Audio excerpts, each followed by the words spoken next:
মৃত্যুর পর জান্নাত পাওয়া যেমন একজন মুমিনের সবচেয়ে বড় আশা, তেমনি পৃথিবীতে একজন নেক উত্তম স্ত্রী এবং স্নেহ সুন্দর মনের মা আল্লাহর দেওয়া সবচেয়ে বড় নিয়ামতগুলোর একটি। এই ভিডিও শেষ পর্যন্ত অবশ্যই দেখবেন। আজ আমরা এমন একটি বিষয় নিয়ে কথা বলবো যা প্রতিটি মানুষের জীবনের সঙ্গে গভীরভাবে জড়িত।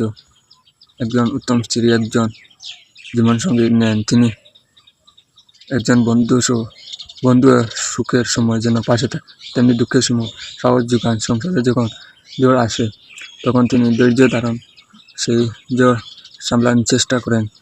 স্বামীর কষ্টকে নিজের কষ্ট মনে করেন এবং পরিবারের শান্তি বজায় রাখার সর্বোচ্চ চেষ্টা করে যান। অন্যদিকে একজন সুন্দর মনের মা পৃথিবীর সবচেয়ে বড় আশাবাদী।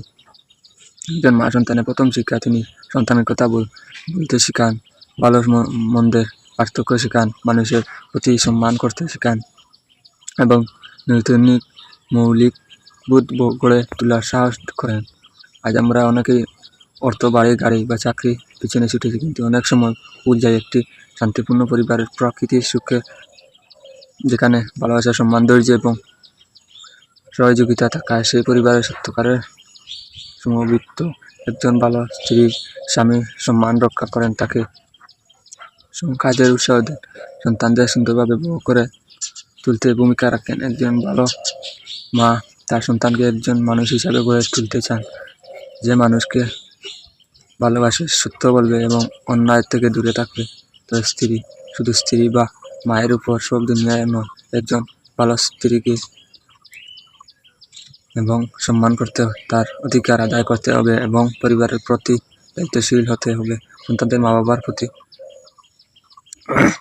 মনে রাখবেন, এটি একটি সুখী পরিবারের একদিন তৈরি হয় না, এতে করে প্রতিদিন ভালোবাসা, ক্ষমা, ধৈর্য এবং একে অপরকে বোঝার মাধ্যমে। তাই আজ থেকে আমরা প্রতিভা করি পরিবারের সদস্যদের সম্মান করব, আগের পরিবর্তে ধৈর্য ধারণ করব, কঠিন সময়ে একে অপরের পাশে থাকবো এবং আল্লাহর সৃষ্টির জন্য সন্তুষ্টির জন্য এটি সুন্দর পরিবার।